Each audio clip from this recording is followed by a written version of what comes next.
All right, music fans, welcome back. Harmless Dave here on the Harmless Dave channel with another exciting edition of. That's right. We're bringing the music back for As the Who Turns, which always is brought to you by Patreon, Buy Me a Coffee, YouTube memberships, and PJ Rock Super Chats as we document the end of the classic rock era, or some people would say error, as we do this in real time for a few real people just like you there and like me here.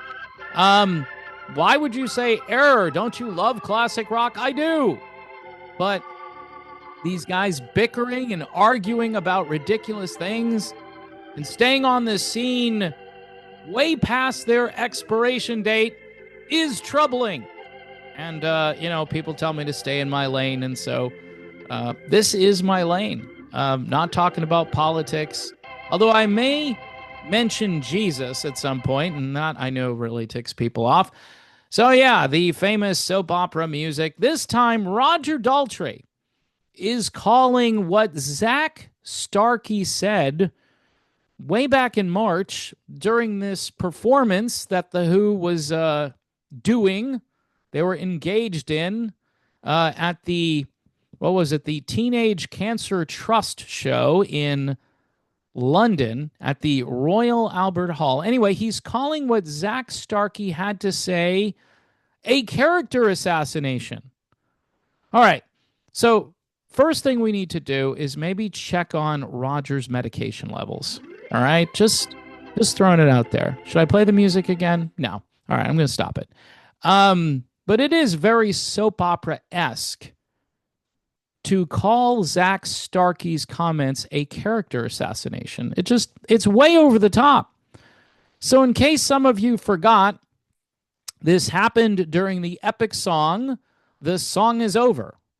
And fittingly, that should be probably the last song The Who ever does if they do finally retire, which it depends on how much money I think they make. I'm not sure who needs the money. If Roger needs the money, if Pete, I don't think Pete needs it. I don't think Pete even wants to be out there. But anyway, this drama, which I guess is a good way to generate publicity, started way back in March. And now Roger is talking to the UK publication The Times. And Roger called Starkey's comments kind of a character assassination, adding that it was incredibly upsetting. I don't get it. Daltrey says he wasn't having a go at Starkey on stage at Royal Albert Hall, although it kind of looked that way, didn't it? But was simply telling the guy controlling his monitors that he was hearing too much sub bass. All right, so if it was a misunderstanding, which apparently it was, why did you just fire this guy over it? Why did you fire him? He added that the audience had a complete misunderstanding of what was happening. So it was the audience that paid a whole bunch of money to be there. It was their fault for not understanding that this wasn't Zach Starkey, but the guy controlling his monitors, which sounds like a legit story. So why can't you go back and say, you know what? We all kind of messed up. I can't hear anything. Pete definitely can't hear anything. And I'm wearing glasses, so there's a good chance I can't see anything, or I'm having difficulty seeing things. This is a classic instance where a band is on the scene way past their expiration date. All right? And I like The Who. And Daltrey doesn't sound too bad out there. I mean, they both can kind of sing still, talking about Pete and Roger. And Pete's brother is out there with him. Simon. Is it Simon? I believe it's Simon. And he's really good, by the way. And Roger has his drummer out there now. And so, I don't know. I guess it's okay if you want to go see what's left of The Who.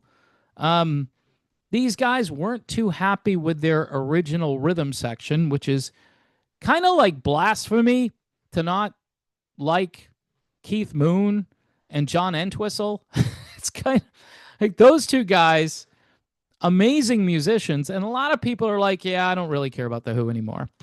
It's just Pete and Roger, and they're just, I don't know. It's what's left of it, and it's okay. And for some people, this is an opportunity to see these two guys before they hang it up. But all of this meaningless drama, and they've carried it on now for months. Okay, their new tour starts in just a week or so, where they'll land here on U.S. soil, and they'll be playing a show in Sunrise, Florida on the 16th, not too far from where I live. So somebody wants to buy me tickets for that. No, it's okay. You don't don't do it. I've had people offer, and they're like, hey, I'll get you to go over here. I'm like, nah, that's all right. If it was right down the street from me and someone wanted me to go to it, I might go to it. And I'm not asking people to buy me tickets. Believe me, that I can tell you. So is there more to this story? Not really. But Daltrey did say, as far as going with a different drummer. Now, they fired Zach Starkey, so they had to find a different drummer. He says this: we wanted to branch out, and that's all I want to say about it. Branch out? You had a drummer that was more like Keith Moon than any other drummer you've had. Kenny Jones was good, but Keith Moon was kind of like the standard. And I think what was great about Zach Starkey, who happens to be Ringo Starr's son, is that he was very creative back there. And he tried to do a lot of stuff that Keith Moon used to do. And that really would electrify the audience. I mean, I've watched Zach Starkey play, and he's really good, but he's not in the band anymore. So bye, Zach. While Daltrey says his voice is still as good as ever, he does have some concerns, noting, I can't tell you if my voice will still be there in October. Well, that's great. So hopefully you're not paying a lot for these tickets. I haven't looked at ticket prices, and Sunrise, which happens on August 16th, so little more than a week out from that. I wonder how ticket sales are going here. And I wonder if people are ticked off enough not to go because of the whole Zach Starkey thing. But my guess is people will go no matter what. And it's crazy. People still defending how great David Lee Roth sounds out there. Seriously. I get people, what do you know? You don't know anything about Dave. Dave's the best. I'm like, yeah, he's the best. But the singing is problematic. You know, with Roger, it's not so bad. With Pete, it's not so bad. But, you know, I guess if it's on your bucket list and you've got disposable income and all your bills are paid, then sure, why not? Go see what's left of The Who. Anyway, folks, thanks for putting up with this video. Another exciting edition of As The Who Turns is in the can. Again, brought to you by subscribing to the channel, PJ Rock Super Chats, Buy Me a Coffee, and Patreon. One last thing, as I often do, is if you need help in your life, you can't do it on your own for the most part. You're a mess. And so who do you really need? You need Jesus. And he's the only way. He's the only way. All the other ways lead to dead ends. And life is short, so make the most of it. Follow Jesus, and it's no guarantee that your life will be better, but there's security in Jesus Christ and his work, finished work on the cross. God bless everyone. Have a great day. And who knows? We may be back with another edition of As the Who Turns. So stay tuned.